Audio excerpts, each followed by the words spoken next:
আমার আরেকটা পরিচয় হলো মুসলমান। বলেন আরেকটা পরিচয় কি? মুসলমান। তো মুসলমান আর মুমিনের পার্থক্য কি? মুমিন আর মুসলমানের পার্থক্য হলো এটা, মুমিন ব্যক্তি সরাসরি জান্নাতে যাবে না, মুসলমান ব্যক্তি সরাসরি জান্নাতে চলে যাবে। আমার কথা বুঝলেন? এটা আবার কি বললেন? হ্যাঁ, কুল্লু মুসলিমিন মুমিনিন লাইসাত কুল্লু মুমিনিন মুসলিমিন। প্রত্যেক মুসলমান মুমিন, কিন্তু প্রত্যেক মুমিন মুসলমান না। আর আল্লাহ কোরআনের মধ্যে বলছেন, তোমরা মুসলমান না হইয়া মরিও। কথা কয় না? কি বলছেন? তোমরা মুমিন না হইয়া মরিও না, এ কথা বলেন নাই। বলছে কি? বলছে মুসলমান না হইয়া।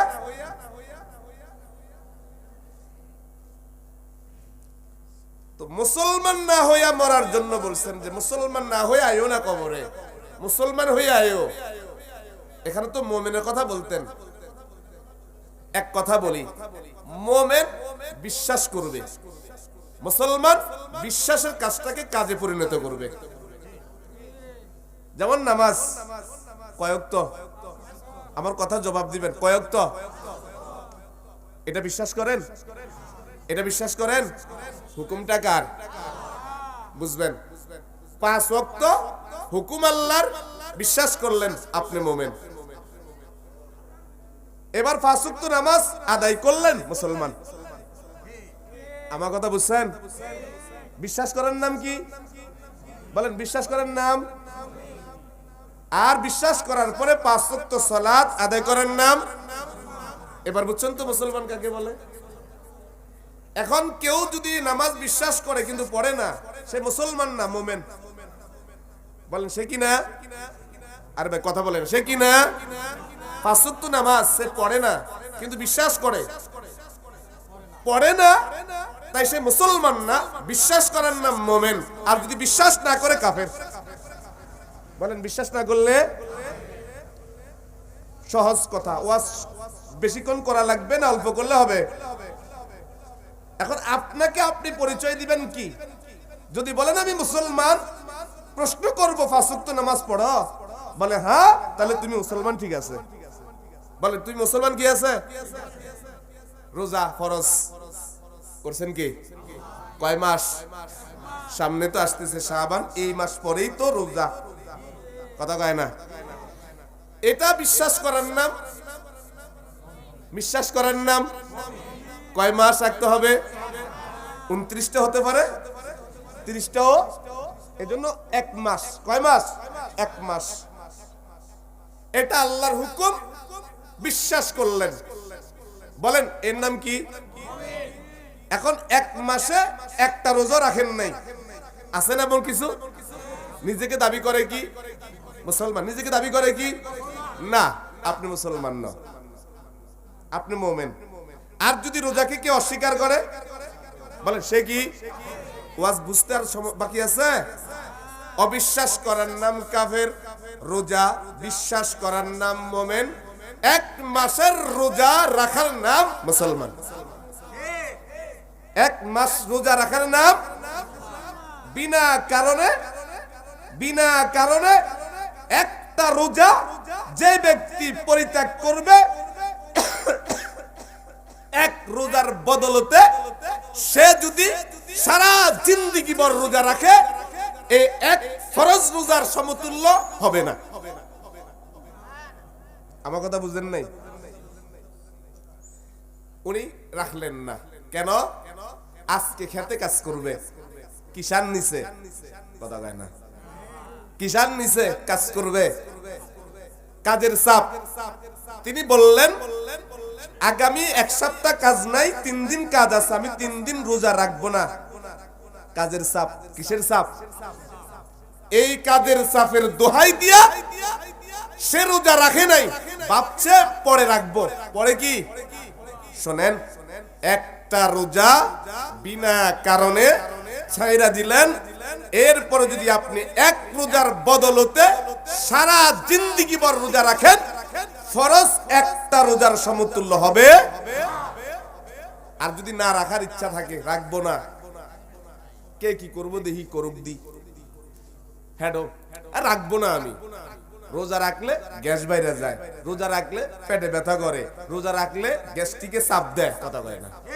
রোজা রাখলে আমার কামলা বাড়ি যায়, রোজা রাখলে আমার ব্যবসা বাড়ি যায়, রোজা রাখলে শারীরিক কষ্ট হয়, রোজা রাখলে হেন হয়, রোজা রাখলে তেন হয়, কথা কয় না। এই হেন হয় আর তেন হয় দোহাই দিয়া আপনি রোজা ছেড়ে দিলেন, রাখলেন না। আমার নবী বলেন, তোমার সাথে আমার সাথে কোনো সম্পর্ক নাই।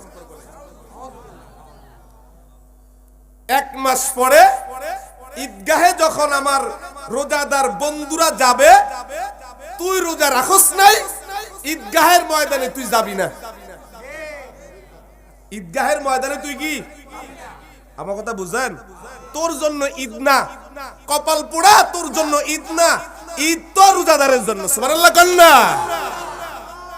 যেই ব্যক্তি 1 মাস টানা রোজা রাখলো, কার ভয়ে, কার মোহাব্বতে? একটা রোজা কি গলা শুকায় গেছে একেবারে নার পর্যন্ত, ইচ্ছা করলেই বাথরুমের মধ্যে ঢুইকা খাইতে পারে, কথা কয় না। কেউ দেখবে না, কেউ জানবে না, কেউ দেখবেও না, কেউ জানবেও। আহা,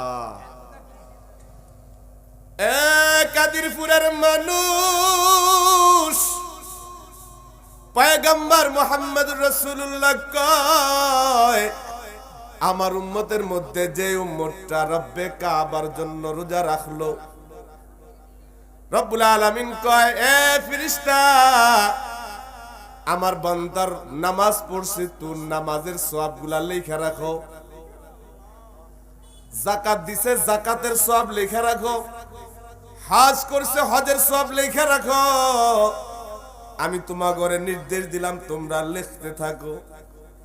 যত ইবাদত আছে সব ইবাদতের সওয়াবগুলা তোমরা লিখবা, ইল্লা সাওম, রোজার সওয়াব তোমরা লিখবা না। রোজার সওয়াব তোমরা কি লিখবা না?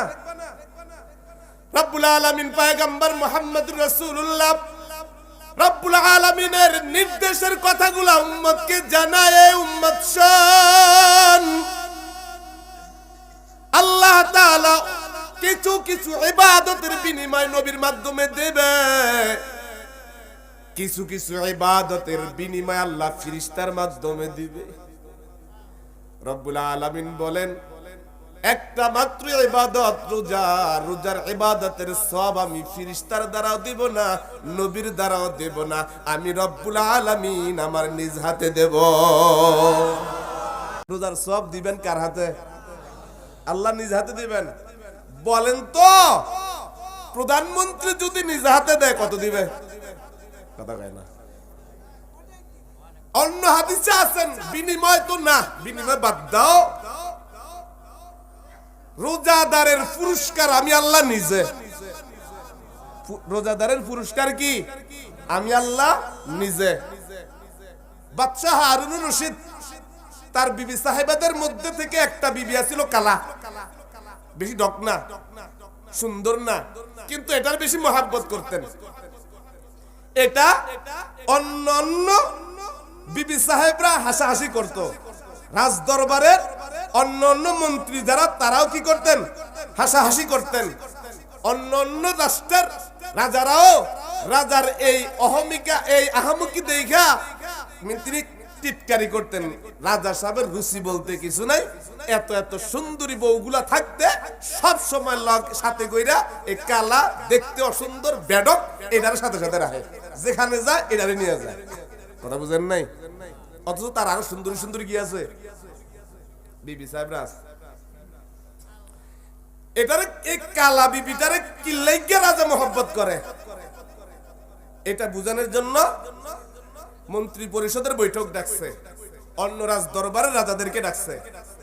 ডাইকা ওই তার বিবি সাহেব যারা আছেন তাদের প্রত্যেকের হাতে একটা স্বর্ণের পেয়ালা দিছে। কি দিছে? পেয়ালা দিয়ে নির্দেশ দিছে, তোমরা এই পেয়ালাগুলা ভেঙে ফেলো।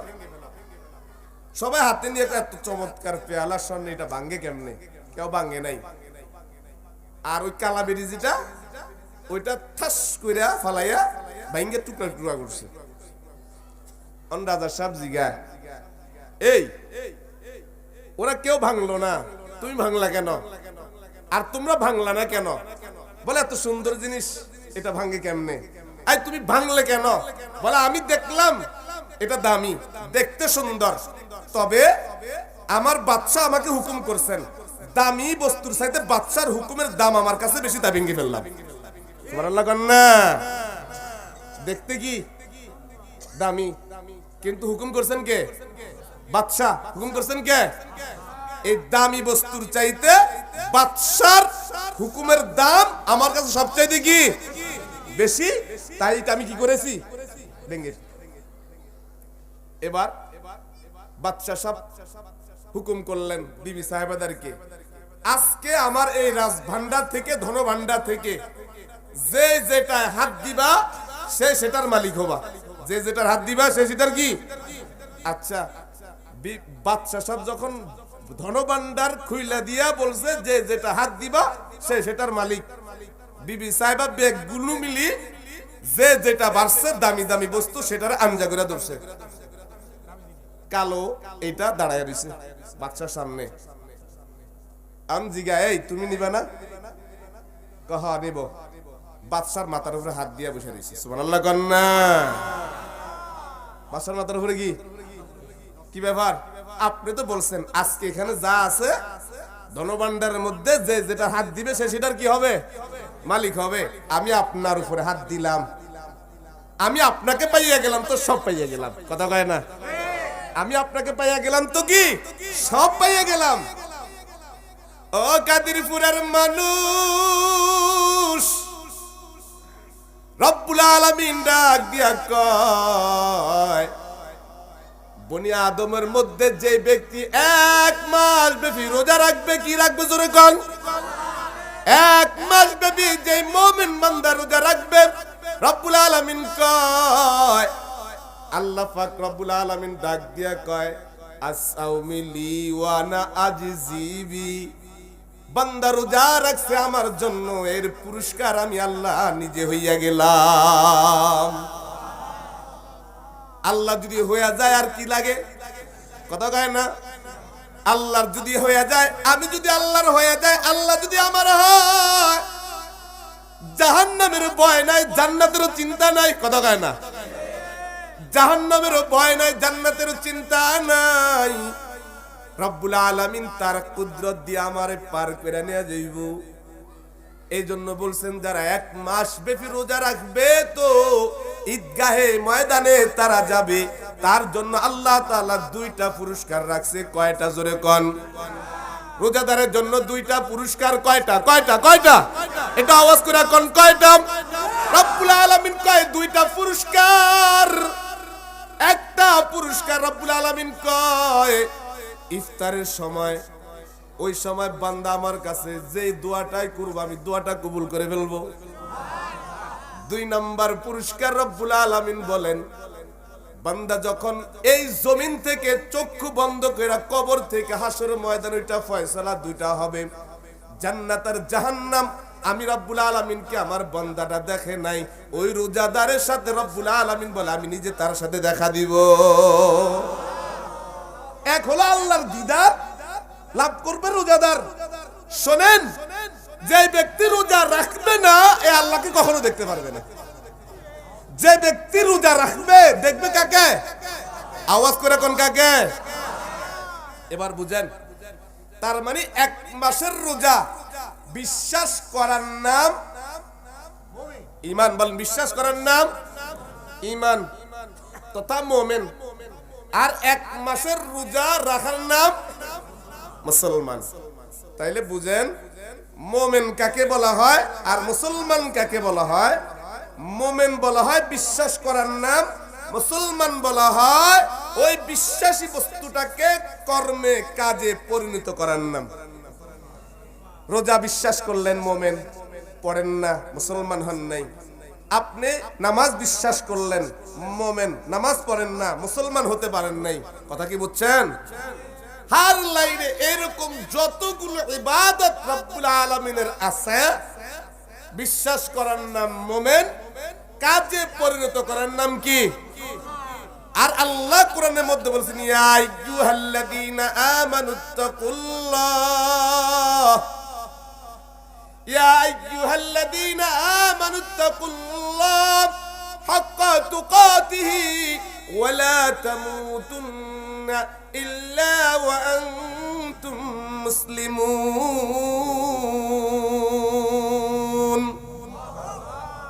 রব্বুল আলামিন এই আয়াতের মধ্যে বলছেন তোমরা মুসলমান না হয়ে মরিও। তার মানে কবরে যাওয়ার জন্য বলছেন মুসলমান হইয়া। বলেন মুসলমান না হইয়া যদি মারা যায় কবরে গেলে আদর করবে? কথা বল, আদর করবে? এবার বুঝেন, অনেকে বলে আমি নামাজ পড়ি না, অসুবিধা নাই, আমাকে জান্নাত দিবে। আমি রোজা রাখি না, অসুবিধা নাই, জান্নাত আমাকে দিবে। আপনার জন্য মুগুর নিয়ে রেডি আছে। কথা কয় না? এখন আপনাকে যদি আপনি মুসলমান দাবি করেন, এক বাক্যে আল্লাহর যতগুলা হুকুম আল্লাহ করেছেন আদেশ সূচক সমস্ত আদেশগুলো পালন করা লাগবে, আর যতগুলো নিষেধ করেছেন আপনার সমস্ত নিষেধ কাজগুলাকে বর্জন করা লাগবে।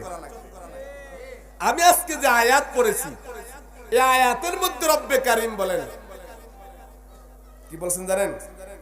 ফামান কানা ইয়ারজু লিকা রাব্বিহি ফালইআমাল আমালান সালিহান ওয়া লা ইউশরিক বিইবাদাতি রাব্বিহি আহাদা। রব্বুল আলামিন আয়াতের মধ্যে বলেন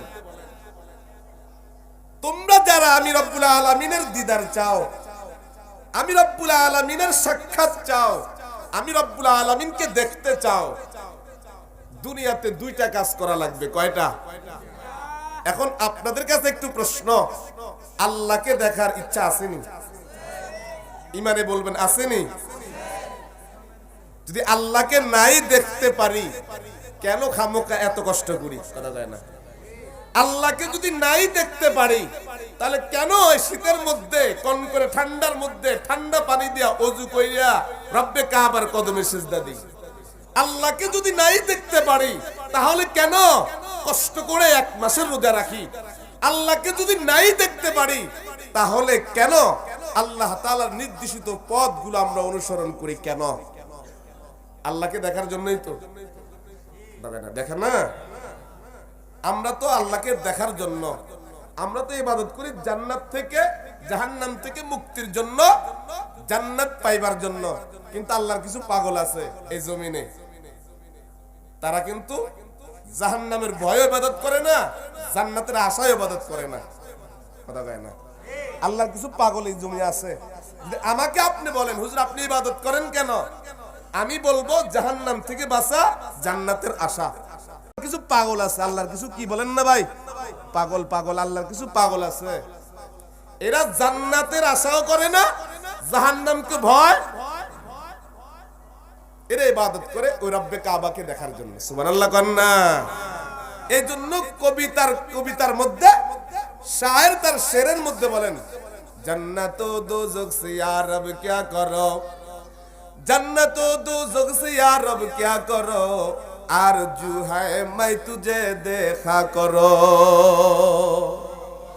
বান্দাকে যখন জান্নাতি দিয়া দিবে রব্বে কাবা আসমান থেকে আর রব্বুল আলামিন তার উপর থেকে আরশে আজিম থেকে জান্নাতবাসীদেরকে একটা সালাম দিবে। সুবহানাল্লাহ কন না?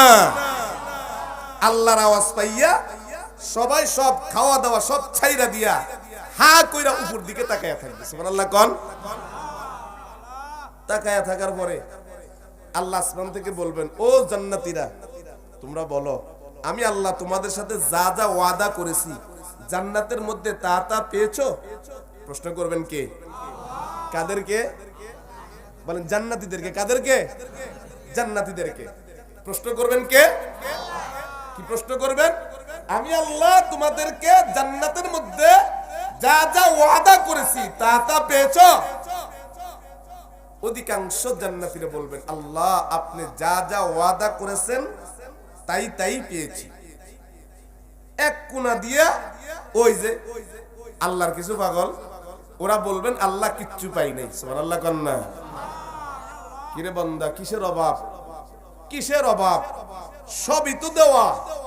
জান্নাতের হুর, হুরে গিলমান, ফল ফুলাদি, নাজ নিয়ামত সবই তো আছে। এবার এই জান্নাতীরা আল্লাহর পাগলগুলো বলবেন, জান্নাত ও দোজখ সে আরব কিয়া করো, जन्नत ओ दोज़ख से यारब क्या करो, आरज़ू है मैं तुझे देखा करो।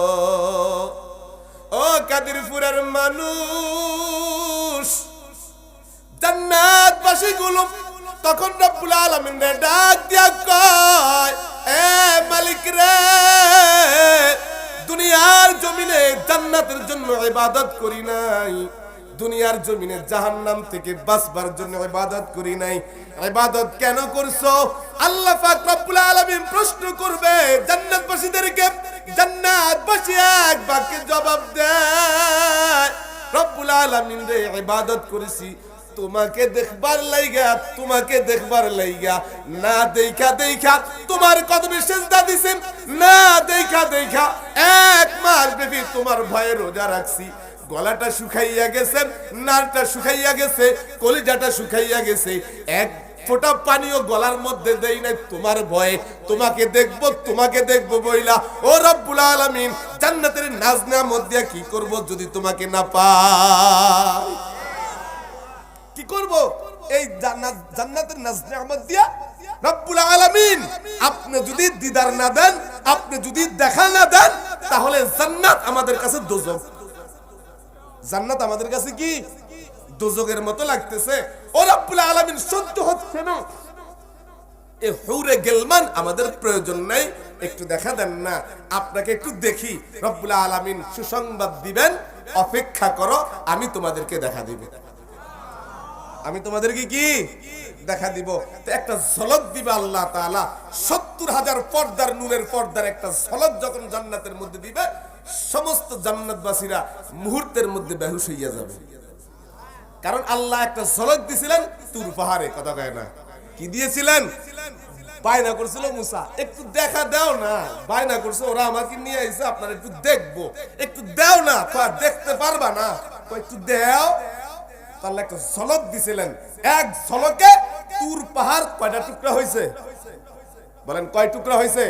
৩টা টুকরা হইয়া দুইটা দুই দেশে, তার সাথে যতগুলো হাওয়ারিন ছিল সবাই বেহুশ। আল্লাহ আবার তাদেরকে হুশ করছেন, আল্লাহ তাদেরকে জীবন দিছেন। এই কথা জান্নাতের ভিতরে আল্লাহ তাআলা ৭০,০০০ নূরের পর্দার একটা পর্দা যখন ঝলক দিবে, জান্নাতবাসীরা বেহুশ হইয়া যাবে। এক বেহুশে ৭০,০০০ বছর। আল্লাহ আবার হুশ করবেন, আল্লাহ ডাক দিবেন, কিরে বান্দারা কি হইলো?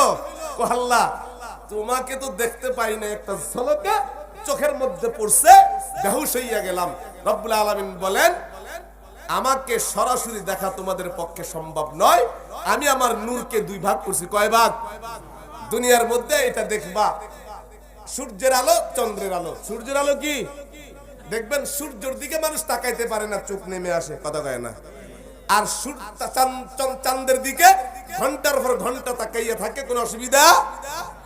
রব্বুল আলামিন বলেন, সূর্যের ঝলক দিয়েছি, দেখতে পারবা না, একটু পরেই আমি চন্দ্রের নূর নিয়ে তোমাদের সামনে আসব। রব্বুল আলামিন আসবেন জান্নাতের মধ্যে, আমাদেরকে দেখা দিবেন। তবে দেখা দিবে কাদেরকে? রব্বুল আলামিন বলেন, ফামান কানা ইয়ারজু লিকা রাব্বিহি ফালইআমাল আমালান সালিহা ওয়া লা ইউশরিক বিইবাদাতি রাব্বিহি আহাদা।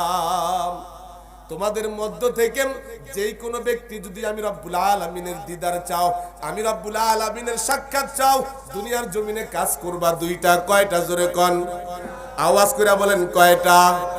কাদিরপুরের মানুষ একটু পিছন থেকে জবানটা বন্ধ না রাখে আওয়াজ করে বলেন, কাজ করা লাগবে কয়টা? দুইটা কাজ করলেই পরে রব্বুল আলামিন বলে জান্নাতে তোমার সাথে আমার দিদার হইয়া যাবে, আমি তোমাদের সাথে সাক্ষাৎ দিব, আমি যেমন আপনাদেরকে দেখছি আপনারা যেমন আমাকে দেখছেন। রব্বুল আলামিনের স্টেজে বসা থাকবে পয়গম্বর মুহাম্মদ রাসূলুল্লাহ ডান পাশে বসা থাকবে, অন্যান্য পয়গম্বরগুলা বাম পাশে বসা থাকবে। আমরা যেমন এইভাবে কথা বলি নিচ থেকে বসে আপনি আমাদেরকে দেখতেছেন, জান্নাতের মধ্যে আল্লাহকে আমরা এইভাবে দেখতে পাবো। কাজ করা লাগবে কয়টা? কি কাজ? ফামান কানা ইয়ারজু লিকা রাব্বিহিম ফালইআমাল আমালান সালিহান। এক নাম্বার কাজ, দুনিয়ার জমিনে তোমাদেরকে নেক কাজ করা লাগবে। নেক কাজ কি কাজ? জোরে কোন। নেক কাজ করা লাগবে, ভালো কাজ করা লাগবে। ভালো কাজ কাকে বলা হয়? একটু আগে আমি বলেছিলাম দুনিয়ার জমিনে আল্লাহ যতগুলো আদেশ করেছেন সমস্ত আদেশগুলো পালন করার নাম নেক কাজ, আর আল্লাহ তাআলা যতগুলো নিষেধ করেছেন নিষেধ কাজগুলো বর্জন করার নাম হলো নেক কাজ। যতগুলো আদেশ আছে সব আদেশ পালন করার নাম কি? নেক আমল। বলেন কি আমল? নেক আমল। আরবিটাই কোন, আরবি বাংলা মিলাবো না, সূরাটাই নেক আমল। বলেন কি? বলেন না, নেক আমল করবা। নেক আমল, নেক আমল কাকে বলা হয়? আল্লাহ যত আদেশ করেছেন সব আদেশ না কিছু আদেশ, সব আদেশ পালন করার নাম নেক আমল। আল্লাহ তাআলা যতগুলো নিষেধ কাজ করেছেন নিষেধ করবা না, সমস্ত নিষেধ বর্জন করার নাম নেক আমল। বলেন সমস্ত নিষেধ বর্জন করার নাম নেক আমল। এবার আসেন এখানে বসার সময় বুঝবেন আমার কথা। যত আদেশ সমস্ত আদেশ পালন করার নাম নেক আমল, যত নিষেধ সমস্ত নিষেধ বর্জন করার নাম নেক আমল। কেউ যদি একটু করে একটু ছাড়ে, একটু করে একটুই, নামাজটাই বললাম, নামাজটাই বলি।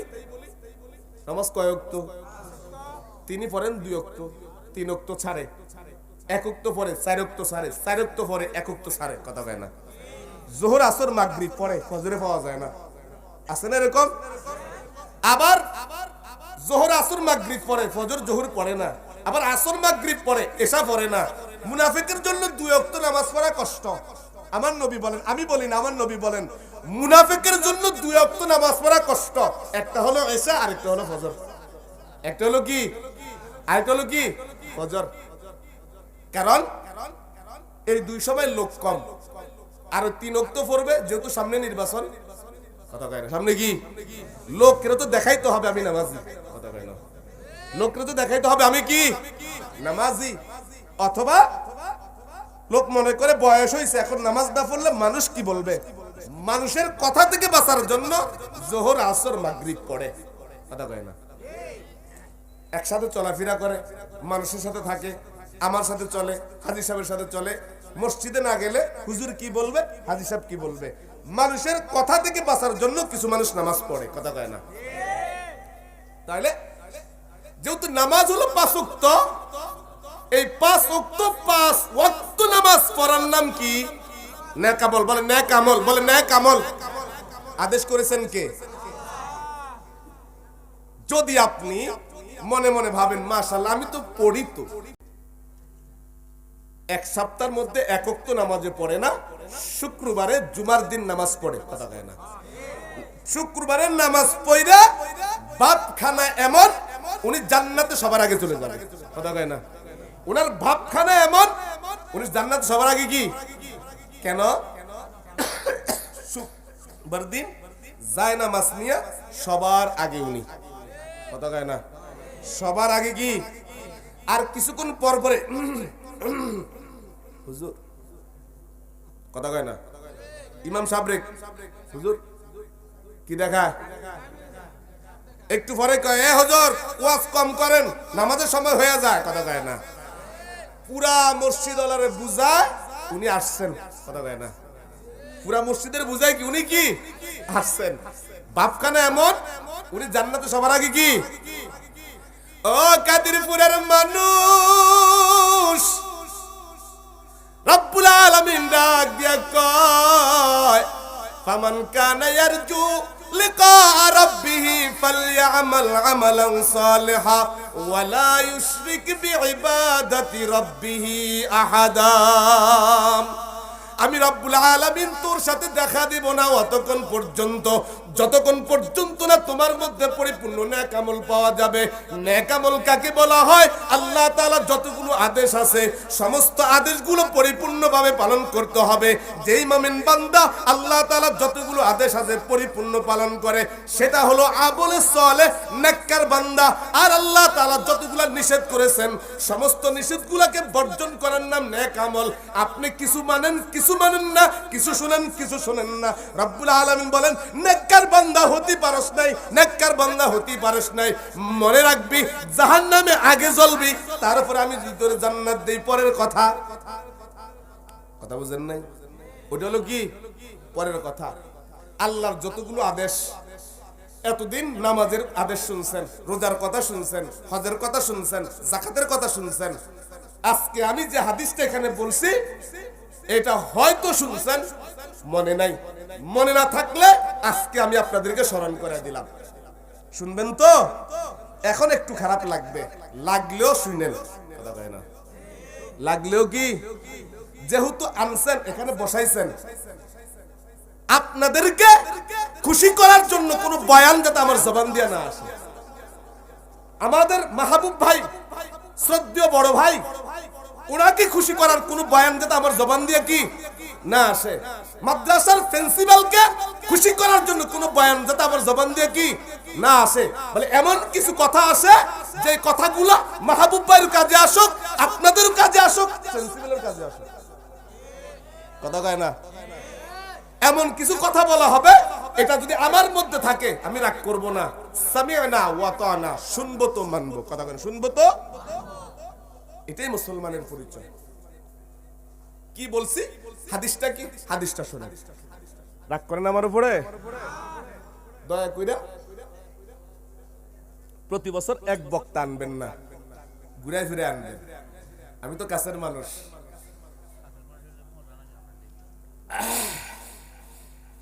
আল্লাহ নবী পয়গম্বর আজকে আমি যে হাদিসটা পড়েছি হাদিস শরীফের মধ্যে বলেন, তলাবু কাসবিল হালালি ফরিদাতুম বাদাল ফরিদা। নামাজ যেমন ফরজ, রোজা যেমন ফরজ, হজ যেমন ফরজ, যাকাত যেমন ফরজ, ফরদা যেমন ফরজ, ঠিক তেমনি ভাবে একজন মুমিনের উপর হালাল রিজিক তালাশ করা ফরজ। আমার কথা বুঝেন? কি রাজা বলেন, কি বলেন তো? হালাল রিজিক, হালাল রিজিক যেটা দিয়ে আপনি আপনার জীবন অতিবাহিত করেন, আপনার জীবনের চলার পথে যাহা কিছু প্রয়োজন সব রিজিক, কথা কয় না। একটা মানুষের জন্ম থেকে মৃত্যু পর্যন্ত, কাফনের কাপড়টা পর্যন্ত রিজিক। কাফনের কাপড়টা কি? আমরা রিজিক শুধু মনে করি খাবারটা, খাই যেটা সেটা না। একটা মানুষের জন্ম থেকে শুরু করে মৃত্যু পর্যন্ত, দাফন কাফন পর্যন্ত যা কিছু প্রয়োজন সব রিজিক। সব কি? এই সব রিজিক যেটা, এটা সব হালাল হতে হবে। কি হতে হবে? রাগ করিয়েন না, কর্তৃপক্ষের কাছে মাপ চাই। যদি একটু লম্বা সময় যায় আমাকে একটু সময় দিবেন। যেহেতু মাহফিল করছেন ইনকামের জন্য না, কিছু বয়ান মানুষের কাছে পৌঁছানোর জন্য, ঠিক না? অসুবিধা আছে? একটু দিবেন। তলাবু কাসবিল হালালি ফরিদাতুম বাদাল ফরিদা। আপনি রিজিক নেবেন, খাবেন যেটা, একজন মুমিন বান্দা হিসাবে চিন্তা করবেন আপনার খাবারটা হালাল না হারাম, কথা কয় না।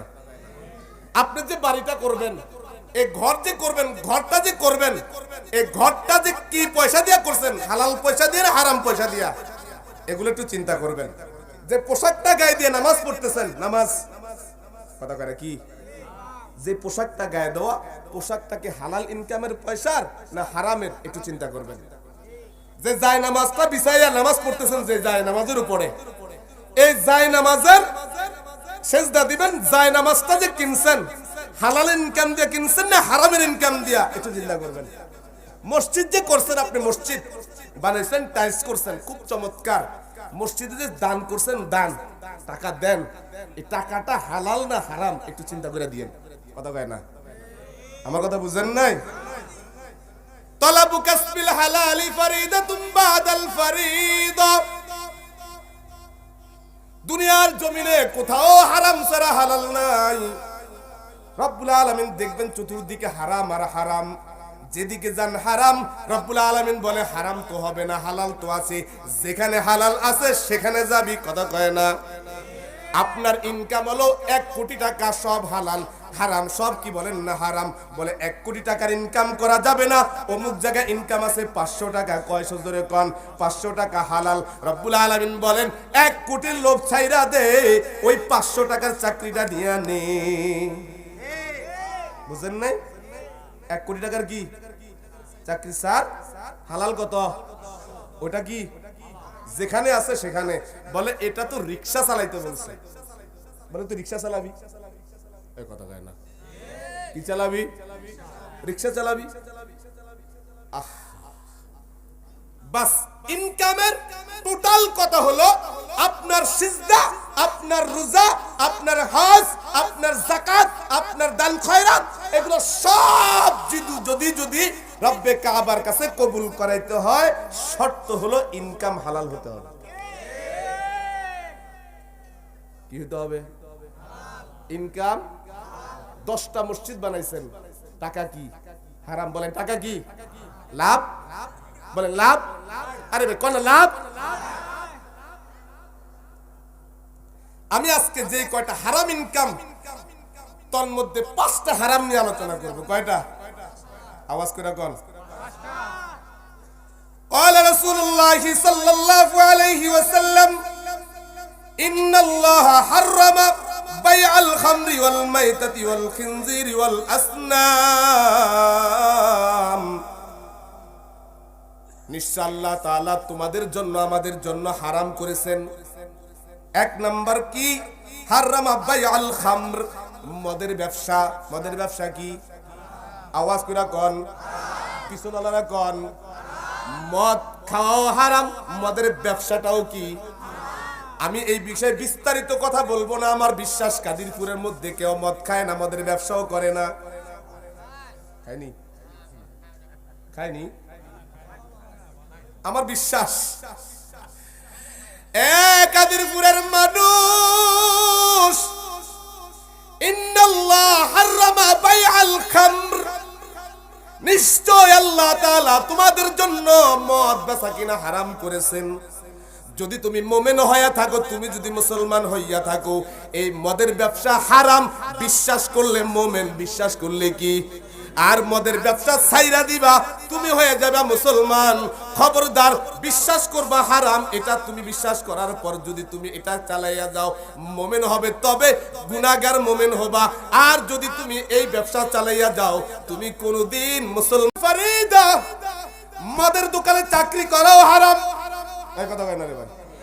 মদের দোকানে চাকরি করাও হারাম। তুমি মদ খাও না, মদের ব্যবসা করো না, কিন্তু মদের দোকানে তুমি চাকরি করো, মদ সাপ্লাই করো, এখান থেকে আরেক জায়গায় নাও, আরেক জায়গা থেকে মাঝখান দিয়ে পাশে আনো। এই যে তুমি মদ আদার প্রদান করছো, মাঝখান দিয়ে খাও না, ব্যবসা করো, তুমি চাকরি করে ইনকাম করো, তোমার ইনকামটাও হারাম। কি করবা তোমার ব্যাপার, আর বলার সময় নাই। ওয়াল মাইতা, মৃত্যু প্রাণী। কি প্রাণী? মৃত্যু প্রাণীর ব্যবসা করা হারাম। মৃত্যু প্রাণীর ব্যবসা বলতে হারাম। মৃত্যু প্রাণী খাওয়া কি হারাম। যে জিনিসটা রাস্তায় চলে, এটা আপনার জবাই করা ছাড়া মরে গেছে। কথা কেন? জবাই করা ছাড়া কি? কিভাবে মরছে? আপনি তাকে জবাই করেন নাই, শিকারও করেন নাই। শিকার এবং জবাই ব্যতীত অ্যাক্সিডেন্টে অথবা রোগ বালাইতে মরে সাফ। আপনি রাত্রেবেলা খড়ের মধ্যে মুরগি হাঁস দিছেন, সকালবেলা যখন খড় খুললেন, মুরগি আসছিল 5টা, 4টা বাইরেছে, একটা বের হয় নাই। কথা কয় না? ভিতরে টুক দিয়া দেখেন যে মইরা রইছে। এই মৃত্যু প্রাণীটা মুসলমানের জন্য খাওয়া কি? আওয়াজ করে কোন কি? আপনি খাইলেন না, আল্লাহ হারাম, খাওয়া যাবে না। কারণ অনেকের মুরগির ফার্ম আছে না নাই? হাঁসের ফার্ম আছে না নাই? কারণ ফার্মের মধ্যে বহু মুরগি মারা যায়, বহু হাঁস মারা যায়। হারাম, উনি খাবে না, বাড়িতে নিবে না, ফুলা ফান্ডে খাওয়াবে না, ট্রাক বইরা হোটেলে নিয়ে দিয়ে আসবে। এই কথা কয় না? ট্রাক বইরা হোটেলে নিয়ে দিয়ে আসবে। এই জাতীয় ব্যবসায়ী আছে না নাই? হোটেলওয়ালারাও জান্না হুন্না মরা মুরগি মরা হাঁস ক্রয় করে, কথা কয় না? সেইটা আবার মুসলমানকে খাওয়ার, কথা কয় না? এ কাদিরপুরের মানুষ, আল্লাহ তাআলার বিধান মতে যেই প্রাণীটা তোমার জবাই করা ছাড়া অথবা শিকার করা ছাড়া মইরা গেছে, ওই মৃত্যু প্রাণীটা কোনো অবস্থাতেই তুমি নিজেও খেতে পারো না, অন্যকেও খাওয়াইতে পারো না, আর এটা বিক্রিও করতে পারো না, বিক্রি করাইতেও তুমি পারো না। হোটেলে নিয়ে দিয়ে আসবা, হোটেল আলাদা তোমাকে খাওয়াবে। মনে রাখবা, যতগুলো ইনকাম তুমি মাসকান দিয়া করলা, সমস্ত ইনকাম গুলো হারাম করে দিয়েছেন কি? এবার মুরগি বেচা পকেটের মধ্যে টাকা নিয়া মসজিদে আইসা সেজদা লাগায়, আর একটা তাসবিহ নিয়া ইল্লাল্লাহ ইল্লাল্লাহ ইল্লাল্লাহ, কত কেন কত কেন কত কেন? আবার ঘাটতি একটা নিয়ে 3 চিল্লা, কত কয় চিল্লা? মাঝে মধ্যে চরমনে যাও, মাঝে মধ্যে উজানিতে যাও, মাঝে মধ্যে বাহাদুরপুর যাও, হুজুর ঘরে হাত মুসাফা করো, ঘরের মধ্যে নিয়ে মিলাদ পড়াও। খোদার কসম, খোদার কসম, এই জাতীয় মৃত্যু প্রাণীর ব্যবসা কইরা হারাম ইনকাম দিয়া যদি সেজদা দেস, ওই সেজদা রব্বুল আলামিন কবুল করবে না। তোর নামাজের কোনো দাম নাই, তোর রোজার কোনো দাম নাই, তোর ইফতারের কোনো দাম নাই, তোর হজের কোনো দাম নাই। কার কাছে চিল্লায় এখন? তুমি ইবাদতে পাগল হইতে পারো, শুধুমাত্র একটা মৃত্যু প্রাণীর ব্যবসার ইনকামটা হারাম। ওই হারাম প্রাণীর ব্যবসায় ইনকাম তুমি করতে পারো না, নিজেও খাইতে পারো না, অন্যকে খাওয়াইতে পারো না, মাঝখান দিয়া বিক্রিও করতে পারবা না। বিক্রি করার টাকাটা কি জোরে কন, আওয়াজ করে কন কি? একদিক থেকে মদ হারাম করছেন কে? মদ খাওয়া হারাম, মদের ব্যবসাও হারাম, মদের চাকরি, মদের দোকানে চাকরি করাও হারাম, মৃত্যু প্রাণী খাওয়াও হারাম, মৃত্যু প্রাণীর ব্যবসা করাও হারাম, এটা বিক্রি করাও হারাম। যে হোটেল মালিক মৃত্যু প্রাণী কিনা, মুরগি কিনা, হাঁস কিনা হোটেলের মধ্যে মানুষের চোখের আড়ালে দিয়া তুমি সেখান থেকে নিয়ে যাইয়া জবাই কইরা হোটেলের মধ্যে সুন্দর কইরা পাক করাইয়া শত শত মানুষকে খাওয়াইলা, আর কেউ দেখে নাই, দেখেছে কে? চিল্লা এখন আওয়াজ কইরা কোন কে? এ হোটেল ব্যবসায়ীরা, এবার তুমি বছর শেষে হিসাব করে দেখছো তুমি 5 লক্ষ টাকার মালিক হইয়া গেলা, লাখে 2,500 করে যাকাত হিসাব কইরা তুমি যাকাত দাও, তোমার যাকাত আল্লাহ গ্রহণ করবে না, কারণ এটাও কি? আওয়াজ করে কোন? হারাম টাকার যাকাত নাই, এই কথা কয় না? হারাম টাকার কি নাই? যত কোটি টাকার মালিক হন, হারাম টাকার যাকাত নাই, হারাম টাকার যাকাত নাই, হারাম টাকার যাকাত নাই।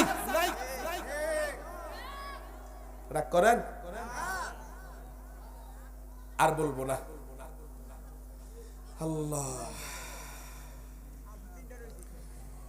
ইন্নাল্লাহ হারামা বাইআল খামরি ওয়াল মাইতাতি ওয়াল খিনজির। এই খিনজির শব্দটা বললে আমাদের দেশে যেটা আল্লাহর ভাষায় খিনজির, আমার দেশের আমার ভাষায় সেটার নাম হলো শুকর। কি জোরে কোন? শুকর। খিনজির ব্যবসা করা হারাম। আলহামদুলিল্লাহ আমাদের দেশে কাদিরপুরের মধ্যে কেউ খিনজিরের ব্যবসা করে না, কিন্তু মাঝে মধ্যে কিছু জঙ্গলি আসা যাওয়া করে।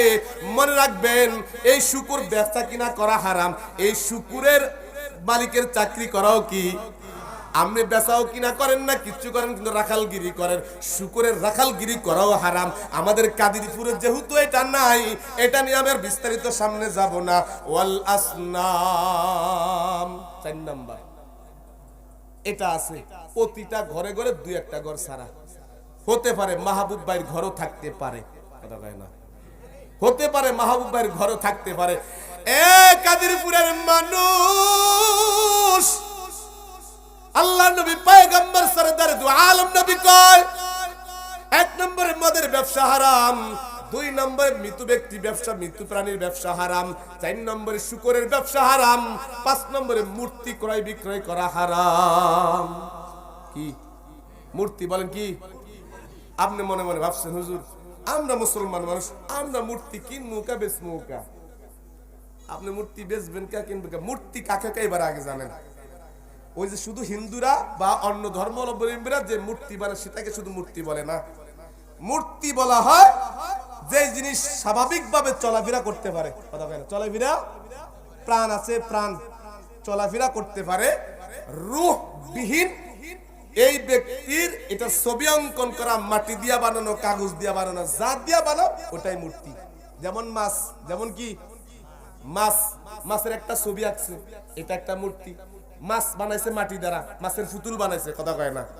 পাখির পুতুল বানাইছে, ঘোড়ার পুতুল বানাইছে, বানায় না? ঘোড়া বানায়, গরু বানায়। কোথাও যদি না থাকে, বাহাদুরপুর পৌরসে আছে, কথা কয় না, কথা কয় না। এই যে সামনে আসতেছে, এই যে সামনে আসতেছে, বড় আশ্চর্য লাগে, বড় আশ্চর্য লাগে, দুঃখ লাগে। যেই জিনিসের ব্যবসা করা হারাম, আর বাহাদুরপুরে সেটা অনায়াসে বেচা কিনা হয়। কথা কয় না, কথা কয় না, কথা কয় না। নামাজ পড়তেছে, ওই ময়দানে গরু একটা ঝুলায় রাখছে। নামাজ পড়তেছে, পাখি একটা ঝুলায় রাখছে। নামাজ পড়তেছে, ঘোড়া একটা ঝুলায় রাখছে। কথা কয় না, কথা কয় না। আছে না নাই? হ্যাঁ, আপনি বাহাদুরপুর হন আর চরমনায় হন আর শস্যিনা হন না, যেই জায়গায় হন, আপনি এটার জায়গা দিচ্ছেন। বাহাদুরপুর যদি এটা ইনকাম নাই, হারাম। কথা কয় না। চরমনে ওলার নিলে কি ট্যাক্স নেয় না? কথা কয় না। ওই যে জায়গা দিল, ট্যাক্স দিচ্ছেন না। যেই জিনিসের ব্যবসা হারাম, সেই জিনিস হলো ব্যবসার জায়গার ইনকামটাও হারাম। দোকান ভাড়া দিবেন, ভাড়াটাও কি? হ্যাঁ, আসতেছে, আসতেছে, আসতেছে। ধন্যবাদ, আসতেছে। কাদিরপুরের মানুষ, এখান থেকে একটা আওয়াজ তোমাকে জানাইয়া দেই। যদি তোমার ঘরের মধ্যে যদি কোনো প্রাণীর ছবি থাকে, সেটা কুকুরের হোক, সেটা যে কোনো প্রাণীর হোক, তোমার বাবার ছবি হোক, তোমার মায়ের ছবি হোক, সেটা কিন্তু মূর্তির অন্তর্ভুক্ত। কথা কোন ঠিক কিনা? ওই মূর্তি যদি তোমার ঘরে ঝুলানো থাকে, আল্লাহ নবী পয়গম্বর সরদারে দু আলম নবী কয়, যেই ঘরের মধ্যে কুকুর বা জীব জন্তুর ছবি থাকবে, সেই ঘরে মক্কার ইমাম আইনা যদি দোয়া করানো হয়, রহমতের ফেরেশতা ঢুকবে? ঢুকবে? আপনি যদি এই মূর্তি ক্রয় বিক্রয় করেন, আপনি মূর্তির ব্যবসা করলেন, বেচা কিনা করলেন, ইনকাম হারাম। আপনি কিনছেন, ইনকাম হারাম। আপনি ব্যবসা করছেন, হারাম। ঘরের মধ্যে আনছেন, হারাম। মসজিদের মধ্যে ঢুকাইছেন, হারাম। কাদিরপুরের মানুষ, আমার কথা ছিল একটা কথা জানা যায়, বাহাদুরপুর মাহফিলে যাব, সন্তানকে হাতে করে নিয়ে যাব, এমন কিছু ক্রয় করে দিব যেটার মধ্যে মূর্তির কোনো নিশানা পাওয়া যায় না। শার্ট কিনে দিব, শার্টের মধ্যে যেন কোনো প্রাণীর ছবি না থাকে। গেঞ্জি কিনে দিব, গেঞ্জির মধ্যে কোনো প্রাণীর ছবি যাতে না। ফুতুল কিনে দেব না, ফুতুল কিনে দিব না, ঘোড়া কিনে দিব না, গরু কিনে দিব না। এই ঘোড়া গরু ফুতুল এই সবগুলো বিক্রি করা নিষেধ করেছেন কে? শুধু নিষেধ করেন নাই, ইন্নাল্লাহ হারামাল বাইআ, আমার আল্লাহ পাক রব্বুল আলামিন, নিশ্চয় আল্লাহ তাআলা মূর্তি বেচা কিনা হারাম করে দিয়েছেন। তুমি যদি এটা বেচা কিনা করে রে ভাই, যে ক্রয় করবে সেও হারাম কাজ করবে, যিনি বিক্রি করবেন তিনিও হারাম কাজ করবেন। মুমিন বান্দা কোনোদিন একজন মুসলমান হিসাবে হারাম কাজ করতে পারে? পারে? করবেন? ব্যাস। এই হাদিসের মধ্যে চারটা বস্তু হারাম, চার বস্তুর ব্যবসা হারাম। এক নম্বর হলো মদের ব্যবসা, কি? দুই নম্বরে মৃত্যু প্রাণীর ব্যবসা, কি? তিন নম্বরে শুকুরের ব্যবসা, কি? চার নম্বরে মূর্তি বেচা কিনা করা, কি করবেন? এবার আসি, আমাদের সমাজে আরেকটা ব্যবসা আছে, বলবো? রাগ করবেন না তো? মাহবুব ভাই বলবো? আপনি বললে আমি সাহস পাই।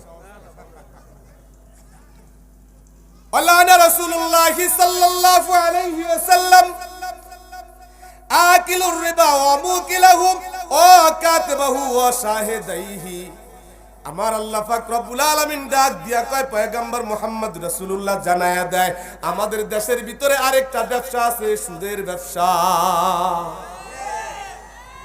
কিসের ব্যবসা? সুদখোর আছে না নাই? নিজেকে মুসলমান দাবি করে, সুদখোর নিজেকে মুমিন দাবি করে, সুদখোর নিজেকে মসজিদের সভাপতি দাবি করে, সুদখোর নিজেকে মাদ্রাসার সভাপতি দাবি করে। কথা বলে, শোন বেটা, শোনো, তোমার উপরে রাসূল কি বলেন?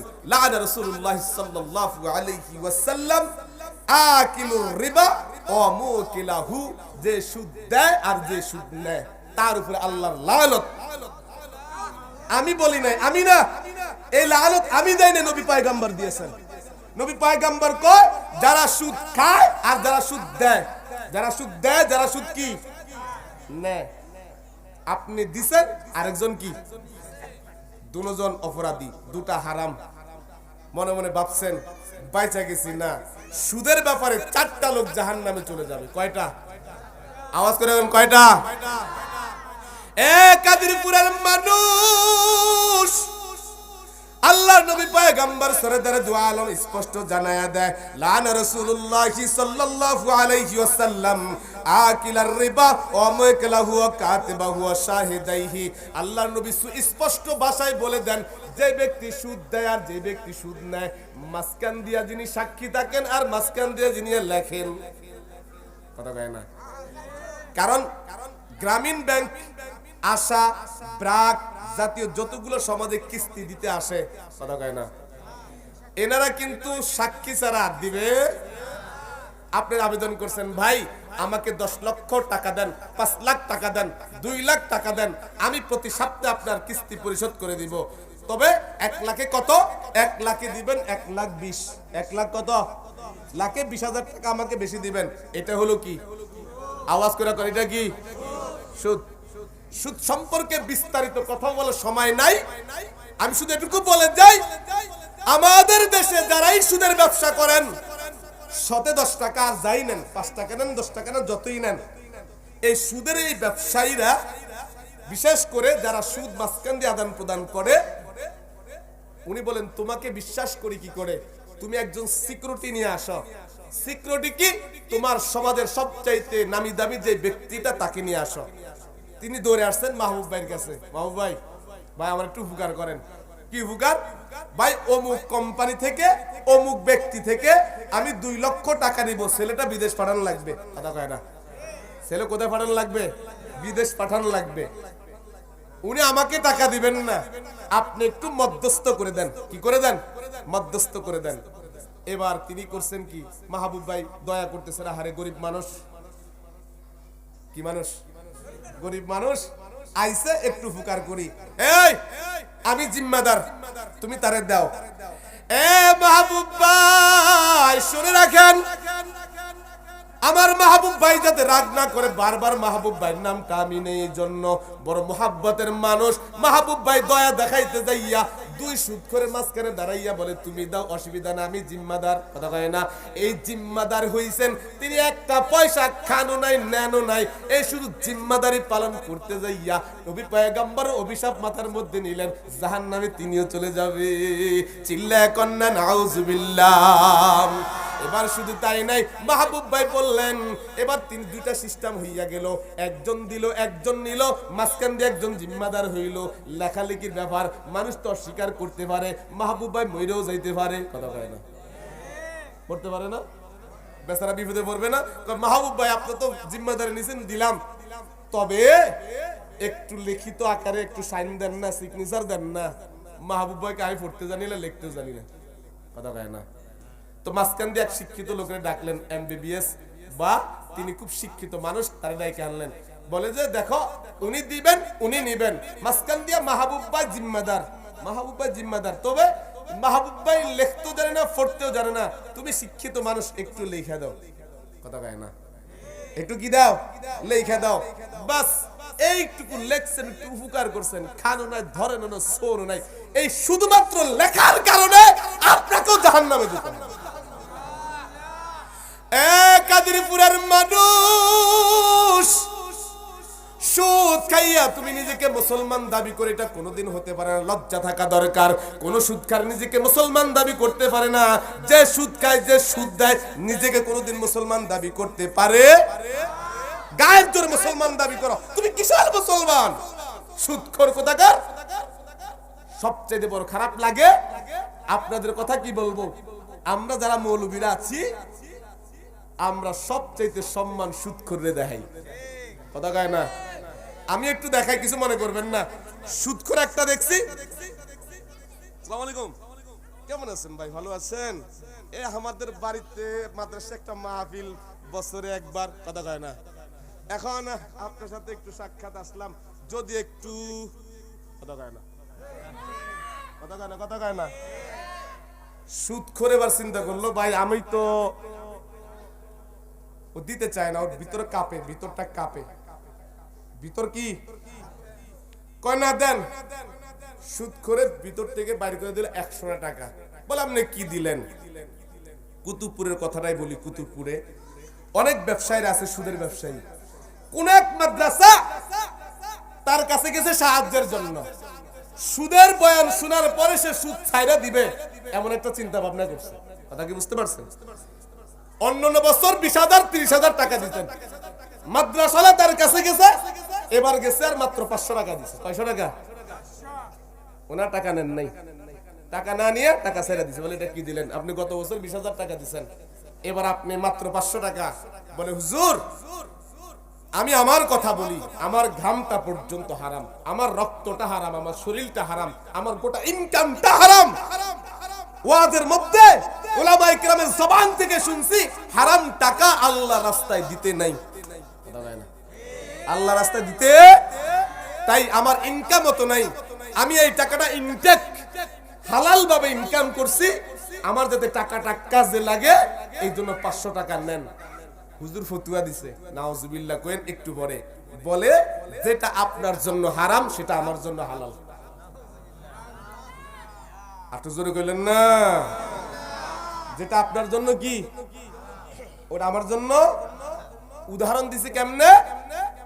স্বামীর অধীনস্থ স্ত্রী, স্বামীর অধীনস্থ কি স্ত্রী, স্ত্রীর ভরণ পোষণ দায়ভার হলো স্বামীর। এখন স্বামী চুরি করে আইনা খাওয়াক, ডাকাতি করে আইনা খাওয়াক, স্ত্রীকে খাওয়াইতে হবে। কথা কয় না? হারামের ভাগ স্বামী নিবে, স্ত্রী নিবে না। তিনি এই ফতুয়া জারি করলেন, আপনি হারাম ইনকাম করেন, আমার জন্য তো হালাল। এই মাসালা দিলেন। কয় হুজুর এখন বলেন, আমি জানলাম হারাম ইনকাম হারামি, এটা কি করে মাদ্রাসায় দেই? উনি ফতুয়া দিয়ে আমার কাছ থেকে 20,000 নিয়ে গেলেন। আমি বললাম আজ থেকে আর সুদের কারবার ছাড়বো না। নাউজুবিল্লাহ কন্না। এ কাদিরপুরের মানুষ, সুদখোরের সমাজে কোনো সম্মান তার থাকতে পারে না। সুদখোর কোনোদিন মসজিদের সভাপতি হইতে পারে না। সুদখোর সামাজিক কোনো জায়গার বড় স্থানে সে উঠতে পারে না, কারণ সুদখোরের উপরে সরাসরি লানত দিয়েছেন কে? সুদখোরকে সরাসরি আমার নবী পয়গম্বর মুহাম্মদুর রাসূলুল্লাহ সাল্লাল্লাহু আলাইহি ওয়াসাল্লাম স্পষ্ট ভাষায় বলেন, যারা সুদের কারবার করবে, আপন মায়ের সাথে 70 বার জিনা করলে যেই পরিমাণ গুনাহ হবে, ওই পরিমাণ গুনাহ তার আমলনামার মধ্যে লেখা হবে। যদি আপনি শুনতে পান অমুক লোক অমুক মায়ের সাথে জিনা করেছে, তাকে আপনি সমাজে জায়গা দিবেননি? এই সমাজে জায়গা দিবেননি? বলে লাইত্তায়া সমাজ থেকে বাইর করবেন। আমার নবী পয়গম্বর সুদের ব্যবসাকে মায়ের সাথে জিনার সাথে তুলনা করেছেন। চিল্লায় কন্না নাউজুবিল্লাহ। ও সুদখোর বাইরা রে, যারা সুদের কারবার করো, নিজেকে মুসলমান দাবি করো, নিজেকে হাজী সাহেব দাবি করো, তুমি কয়দিন পরে 3 চিল্লা লাগাইয়া, দাড়ির মধ্যে মেহেদি লাগাইয়া, মাথার মধ্যে পাগড়ি একটা দিয়া, হাতের মধ্যে তসবিহ লাগাইয়া সমাজের মধ্যে তুমি হাঁটাচলা করবা, নিজেকে বাহাদুর দাবি করে করবা। আল্লাহর কসম, আল্লাহর কসম, আল্লাহর কসম, সুদের ব্যবসা দিয়া যতগুলো ইবাদত তুমি করেছো, কোন ইবাদত দাম নাই কার কাছে? আওয়াজ কইরা কোন কার কাছে? কিন্তু সুদখোর কাছে একটা কথা জানাইয়া যায়, সুদখোর আপনারা দয়া করে মাদ্রাসা মসজিদে টাকা দিয়েন না। আমি চাইতে পারি কিন্তু আপনি দিবেন না, কারণ আপনার সুদের টাকা আল্লাহ গ্রহণ করবে না। সুদের টাকা দিয়া মসজিদ বানানো নিষেধ, সুদের টাকা দিয়া মাদ্রাসা বানানো নিষেধ, সুদের টাকা ছাত্রদেরকে খাওয়ানো নিষেধ। রাগ করছেন আমার উপরে? যত টাকাই দেখ, আমার ডাক্তার ভাই শফিকুর রহমান মাহফিলের কালেকশন করেন, দাঁড়ে দাঁড়ে যায়। সুদখোরের কাছে যদি যান, জান্না হুন্না, এই মাহফিলের কোনো দাম নেই। কথা কয় না? এই মাহফিলের কোনো কি নাই? আমি মৌলবী যে মাদ্রাসা করছি, জান্না হুন্না যদি কোনো সুদখোরের কাছে যায়, তার কাছে টাকা নেই, মাদ্রাসার কোনো দাম নেই। আল্লাহর আদালতে আমাকে আগে কাঠগড়ে দাঁড় করাতে হবে। আমি কেন সুদখোরের কাছ থেকে টাকা আনলাম, ডান্ডাটা সবার আগে আমার পিঠে পড়বে। কথা কি বুঝতে পারছেন? সুদের ব্যবসা করব, যারা ব্যবসা করে তারা অন্যায় করে, যারা আনে, কথা কয় না, আপনি খান না, আপনি দেন। বলে আপনি কি করেন না? আপনি খান না, আপনি দেন, সুদের টাকা দেন। 1 লাখ আইনা 1,20,000 টাকা, লাখে 20,000 টাকা তাকে দিলেন, দিয়া সন্তানকে বিদেশ পাঠাইছেন। এই শুনে রাখেন কাদিরপুরের মানুষ, মাসআলা বলছি, উলামা ইকরাম আমার মাসালাগুলো নোট করবেন। ভুল হলে এখানে আইসা এখনই ধরাবেন, না পরবর্তী মাহফিলে আইনা জুতা দিয়া বাইরে গালটা সাবা সোজা করে দিবেন, কিল্লে গিয়া ভুল মাসালা বইলা গেলাম। কথা কি বুঝছেন? সুদের টাকা আইনা ছেলেকে বিদেশ পাঠাইছেন, সুদের টাকা আইনা ছেলেকে বিদেশ পাঠাইলেন, ছেলের ইনকাম হালাল, সুদের টাকা দিয়ে বিদেশ পাঠাবার কারণে ওই ইনকামটা হারাম। আমার কথা কি বুঝছেন? সুদের টাকা দিয়া ছেলেকে বিদেশ পাঠাইছেন, ছেলে রক্ত মাংস গড়াইয়া ওই যে ইনকাম করতেছে, ইনকাম হালাল, কিন্তু হারাম টাকা মিশ্রণ হওয়ার কারণে হালাল টাকা হয়ে গেছে কি হারাম। এবার বুঝেন কি করবেন? এখন কি বিদেশ পাঠাবেন না ছেলেকে রিকশা চালাবেন, সেটা আপনার ব্যাপার। তলাবু কাসবিল হালালি ফারিদাতুম বাদাল ফারিদা, কারণ প্রত্যেক ফরজের পরে হালাল ইনকাম তালাশ করা কি, আপনাকে হালাল ইনকাম তালাশ করতে গেছে, হারাম না। আল্লাহ হেফাজত করেন, আরো জোরে কোন আমিন। আমাদের দেশে আরেকটা ব্যবসা আছে, বলবো বলবো আল্লাহনা রাসূলুল্লাহ সাল্লাল্লাহু আলাইহি ওয়াসাল্লাম الراشي والمرتشي والراعش يعني الذي يمشي بينهما ঘুষ। কথা কয় না কি?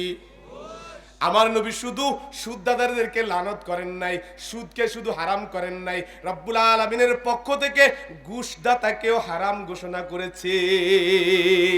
আর আলানা রাসূলুল্লাহ সাল্লাল্লাহু আলাইহি ওয়াসাল্লাম আর রাশিয়া ওয়াল মুরতাশিন আর রায়সা, তিনজন। কয়জন? জোরে বলেন। যিনি সুদ ঘুষ দেন, যিনি ঘুষ নেন, মাঝখান দিয়া যিনি দালালি করেন। কথা কয় না? মাঝখান দিয়ে কি আছে না নাই? আমিনী আমজাদিয়া মাদ্রাসার একটা প্রফেসর পদে বা প্রভাষক পদে, সহকারী শিক্ষক, মুআল্লিম অথবা দারোয়ান অথবা পিয়ন পদে একজন চাকরি নেবে। আমাদের সম্মানিত প্রিন্সিপাল স্যার বলে, তা আমি তো চাকরি নিবা, বাকি অফিসের কিছু খরচ আছে। অফিসের কিছু কি আছে?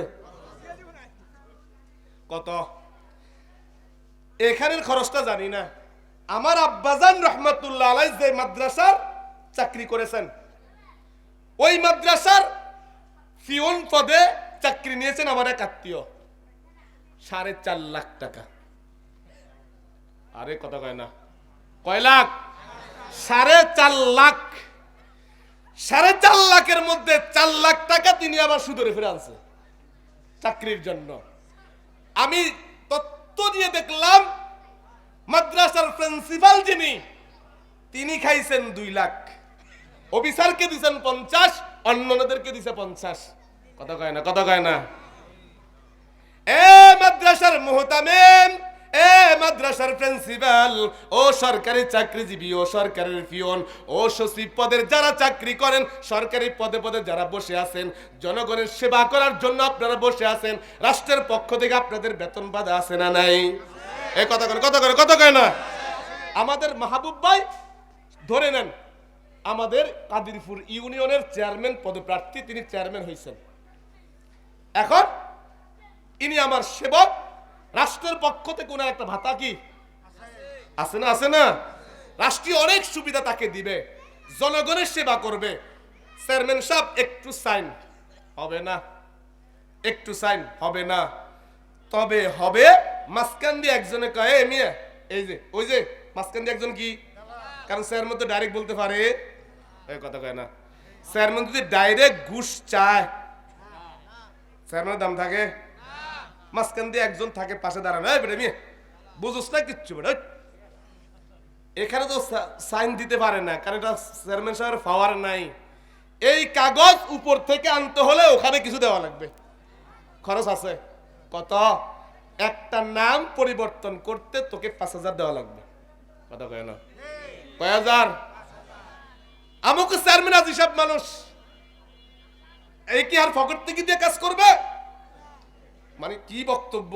উনি সৎ, নির্ভীক, খুব সুন্দর করে বইলে বেচারাও নিরুপায়, কারণ এই সাইনটা না হলে তার কাজটা কি, বাধ্য হইয়া তিনি 5,000 দিলেন।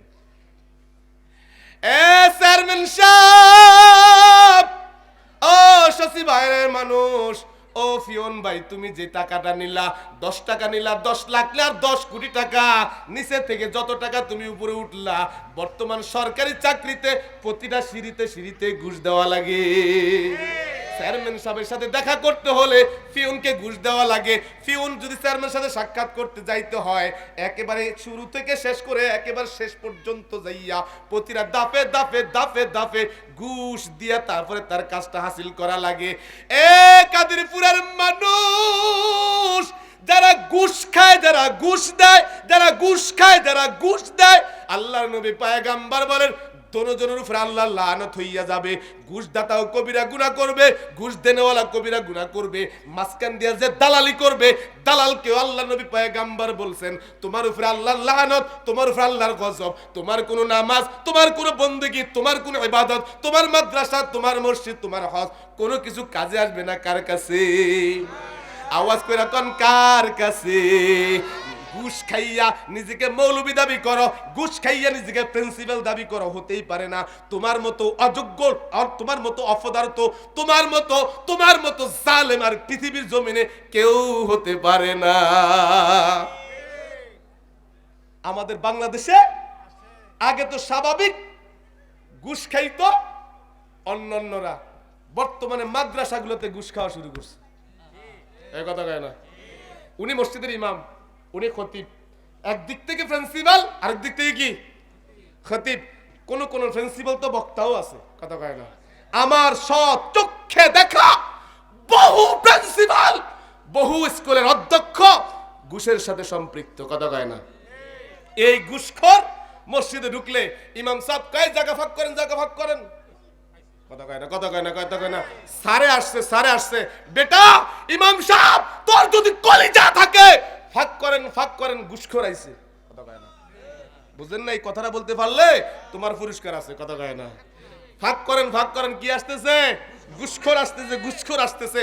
ঘুষখোরকে ঘুষখোর বলে ডাকবেন, কারণ যে দোষ করে তাকে সেটা বলে অসুবিধা আছে? ঘুষখোর তোমার কোনো জায়গা নাই, আল্লাহর জান্নাতে তোর জায়গা নাই, দুনিয়াতে আমার কাছে তোর কোনো সম্মান নাই। ঘুষখোরকে যে সম্মান করবে সে গুনাহগার, ঘুষখোরকে যে সম্মান করবে সে গুনাহগার, ঘুষখোরের জন্য যে দোয়া করবে সে গুনাহগার। তবে হ্যাঁ, হেদায়েতের দোয়া করতে পারে। কথা কয় না? ব্যাংকে গেছে, ব্যাংকে হুজুরকে দিয়ে উদ্বোধন করার জন্য ব্যাংক উদ্বোধন করবে, সমিতি উদ্বোধন করবে, বিভিন্ন ধরনের ব্রাক এনজিও এগুলা উদ্বোধন করার জন্য কাকে নিছে? হুজুর দোয়া করে রব্বানা আতিনা ফিদ দুনিয়া হাসানাতাও ওয়া ফিল আখিরাতি হাসানাতাও ওয়া কিনা আযাবান্নার। এই কথাটা যখন দোয়া করে ফেরেশতারা কয় আয় জাহান্নামের আগুন থেকে বাঁচতি কস, জাহান্নামের জায়গায় আইসা জাহান্নাম উদ্বোধন কইরা জাহান্নাম থেকে বাঁচতি কস। কথা কয় না? বাঁচলা বিচার আর কিছু না। একটু পরে কয় আল্লাহ তুমি ওনার ব্যবসার মধ্যে বরকত দাও। কথা কয় না? বিনিময় কয়শো টাকা? 500 টাকার বিনিময় ঘুষখোরের ঘুষ প্রতিষ্ঠান উদ্বোধন করে যায়। 500 টাকার বিনিময় ইমাম সাহেব ব্যাংক উদ্বোধন করে, সমিতি উদ্বোধন করে। এই ইমাম সাহেব তোর মতো নালায়েক অপদার্থ ইমাম এই পৃথিবীতে বেঁচে থাকার সাথে না থাকা ভালো। কথা কয় না? রাগ করলেন? তলাবু কাসবিল হালালি ফারিদাতুম বাদাল ফারিদা। কাদিরপুরের মানুষ, আল্লাহ পাক রব্বুল আলামিন তোমার জন্য কিছু কাজ আদেশ করেছেন, কিছু কাজ নিষেধ করেছেন। রব্বুল আলামিন কোরআন মাজিদের মধ্যে স্পষ্ট আকারে বলে দেয়, ফামান কানা ইয়ারজু লিকা রাব্বি ফালইআমাল আমালান সালিহা ওয়া লা ইউশরিক বিইবাদাতি রাব্বিহি আহাদা। আমি রব্বুল আলামিনের সাথে যদি তুমি দিদার করতে চাও, দুনিয়ার জমিনে একটা কাজ, দুইটা কাজ করবা। এক নম্বর কাজ হলো নেক আমল করবা। নেক আমল কাকে বলা হয়? নেক আমল হলো আল্লাহ তাআলা যতগুলো আদেশ করেছেন সব আদেশ মাইনে নেওয়া। আল্লাহ আদেশ করেছেন 5 ওয়াক্ত নামাজ পড়বে, 5 ওয়াক্ত নামাজ তোমাকে পড়া লাগবে। আল্লাহ বলছেন রমজান মাসে রোজা রাখবে, রোজা তোমাকে রাখা লাগবে। আল্লাহ বলছেন টাকা হয়েছে হজ করবে, করবি, হজ তোমাকে করা লাগবে। আল্লাহ বলেছেন সম্পদ হয়েছে, বছরে যাকাত দিবি, হিসাব করে তোমাকে যাকাত দেওয়া লাগবে। আল্লাহ বলেছেন পর্দা করবি, অবশ্যই তোমাকে পর্দা করা লাগবে। বড় আফসোসের ব্যাপার, বড় আফসোসের ব্যাপার, মুসলমানের ঘরে সন্তান এখন বেপরদা এমন ভাবে হওয়া শুরু করছে। আল্লাহু আকবার। সব কিছু বলবো না, সব কিছু বলবো না। আরে খেলার নামে, মেলার নামে আমাদের বর্তমান মা বোনরা যুবতী নারীদেরকে ছাইরা দেয়, বিভিন্ন পিকনিকে চইলা যায়। আগে স্কুল থেকে যাইতো। বড় দুঃখের ব্যাপার, বড় দুঃখের ব্যাপার, বর্তমান আমাদের দেশে কিছু মাদ্রাসা আছে, মাদ্রাসাগুলোদেরকে যুবতী মাইয়া করে এখন ফুটবল খেলার জন্য মাঠে নিয়ে যায়। কথা কয় না, কথা কয় না। আমি জানি না আমিনি আমজাদিয়া মাদ্রাসার মেয়েদেরকে ফুটবল খেলতে নিয়ে যায় কিনা, আমি জানি না। আসেনি, আসেনি? আলহামদুলিল্লাহ, আলহামদুলিল্লাহ কোন।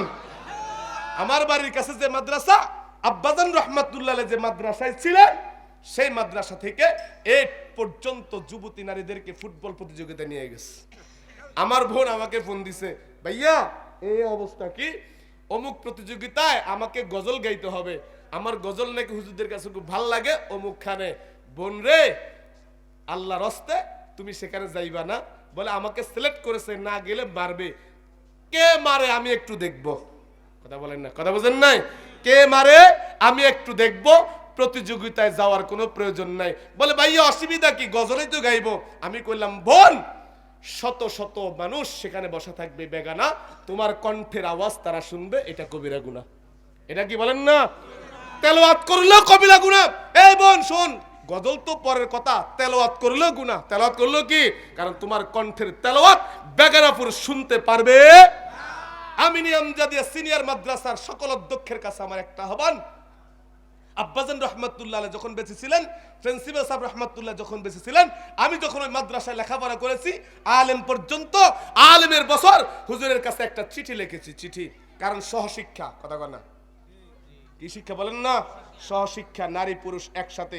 বললাম হুজুর সহশিক্ষার ব্যাপারে আমাদের আপত্তি নাই, আপনি ইচ্ছা করলেই এখান থেকে ডিভাইডেড করতে পারবেন না, তবে একটা কথা, মাঝখান দিয়ে একটা পর্দা দেন।